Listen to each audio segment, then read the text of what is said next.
dostlar, mən indi bir sual verim Əfqan bəy. Bizim xalqımız dözərdi bu aksiyalara. Yəni bir il, bir ay aksiya elə bilərdikmi biz? Yəni biz ona hazırıq mı?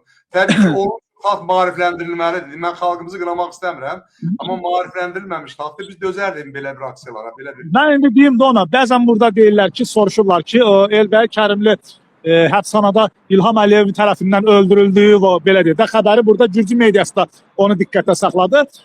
Soruşurlar ki, bəzən niyə çıxmır xalq falan? Görməsən bəzən deyirlər. Görürsən biz küçədəyik. Mən deyirəm burada ki, yəni mən ədalət prinsipi odur da, söz yox. Deyirəm ki, Gürcistan üçün, xalq üçün harda olsun. İstər Gürcistan, istər belə harda olsa mən meydan varsa oradayım.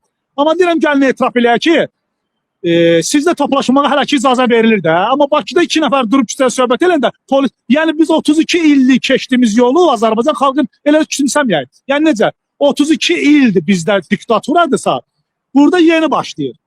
1 il, yarım 2 ildir burada başlayır. Yəni belə deyək də, bizə bəzən deyirəm ki, görürsənmi? Qanun çıxartdılar, qondarma qanunda, yəni dövlət qanunu deyil, İvanişvilini, yəni hakimiyyəti zəbt eləmiş, ASTV-lerin gözündən uzaq, zəbt eləmiş, quldur yığınağı deyirəm həmişə, Gürcü arzuq, Gürcü fəlakətidir partiya. Yəni, dedilər ki, deyirəm, baxın, görürsünüz, dedilər, yolu bağlamaq olmaz, birinci həbs saxlanıldım, 15 sütqəyə qədər, yəni inzibatı. İkinci dəfə həmin adam təkrarən çıxsa yolu bağlamağa 1 ilə qədər cinayət işi. Deyirəm, baxın, yol bağlanmır daha. 10 günə o məsələni həll elədi hakim. İndi açıq danışaq da. Mən burada belə deyək də, həmişə deyirəm ki, Əfqanların 100-ünü yergən qurbandır dövlətçilik üçün. Fərqi yoxdur. Gürcistan dövlət müqəddəs bir anlamdır, müqəddəsdir. Yəni hakimiyyətlər gəlir, gedir, quldurlar yığışa bilər hakimiyyətə, nə bilim falan, bu başqa.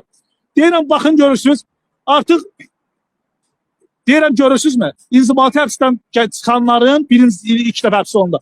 95% daha gəlmir. Çünki qarşıda onu uzun müddətli həbs gözləyir deyə bəzi insanlar da qorxur. Yəni hər adamdan qəhrəmanlıq gözləmək olmaz. Amma deyirəm, görürsünüz, Azərbaycanda 30 neçə ildir.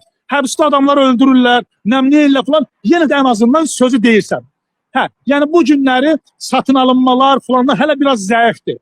Gürcistanda, Belarusiyada, Rusiya, digər ölkələrdə görmüşük də bunu. Sən həmişə Türkiyədə yaşayanda Türklər dedi, biz dəli milləti, biz dağıdıq, sökürük, nə bilim, bizi sındırmaq, boğmaq olmaz səsimizi.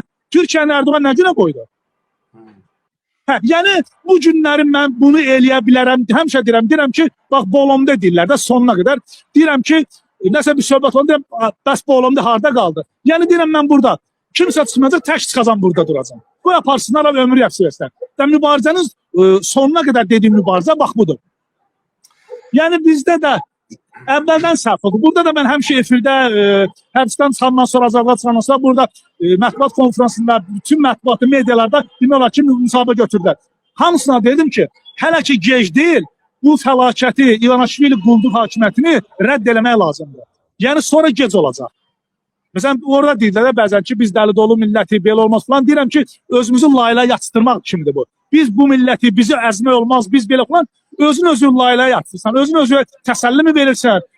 Sonra bir ayırsan ki, gecdir artıq. Sən istəsin də qalxa bilmirsən. Sən qalxanda Azərbaycanda belədir. Burada məsələn, Əfqanı yolda saxladı polis, qohum əqrəbəsini falan Gürcistandan söhbət edir. Hələ ki, təzyiq göstərmirlər. Amma Azərbaycanda hakimiyyət qarışmır. Bütün tayfanı sənin üzərə qaldırır ki, birini sənə görə işdən qovurlar, çağırırlar, deyirlər ki, sənin əmin oğlu hərbi xidmətdədir, ona problem yaranar. Nə bilim, yəni bütün qapı, qonşu, qohum əqrəbəni sənin üzərə qaldırırlar. Hələ Gürcistanda o problem yoxdur. O proses başlamıyor belə. Həbs edirlər, qorxudurlar, təkdirlər, amma yox, yenə də sağ olsunlar. İndi bunu da şey eləmək olmaz ki, belə deyə də, gözdən çıxartılmaz. Doğrudan da dayanır, millət dayanır. Hər gün dayanır. Məsələn, dekabrın 2-sində, ötən il dekabrın 2-sində, mən dünənlərdə əlimə plakat var deyə, öz xalqına qarşı kimyəvi silahdan istifadə edən xəyanətkar prezident, şərəfsiz, namussuz falan bu sözlərdən istifadə edir. Ötən il dekabrın 2-sində o aksiyalarda bilirsiniz, kimyəvi silahdan istifadə elədilər. İndiyə qədər çoxsuna rast gəlirəm, həmin o aksiyada orada iştirak edən insanlardan durduğu yerdə tər basılıb, o günləri rast gəlirəm, havada şaxta var, tər basılıb, huşunu itirdi falan. Onların təsirindəndir kimyəvi. Təbii ki, burada da gec başlayıblar, onu deyib, Gürcistan gec başladı hakimiyyət. Amma çox sürətlə. Belə baxıram ki, uzağı bir ilə qədər Azərbaycan ötüb keçəcək diktatura hakimiyyətin yaratdığı bu rejim. Bir ilə əgər indi belə desə, belə də inşallah yəqin o olmaz, amma əgər onlar qalib gəlsə, hakimiyyət istədiyini edə bilsə, bir ildən sonra Gürcüstan, Azərbaycanla Belarusiyanın daha ağır rejim yaradacaqlar burada.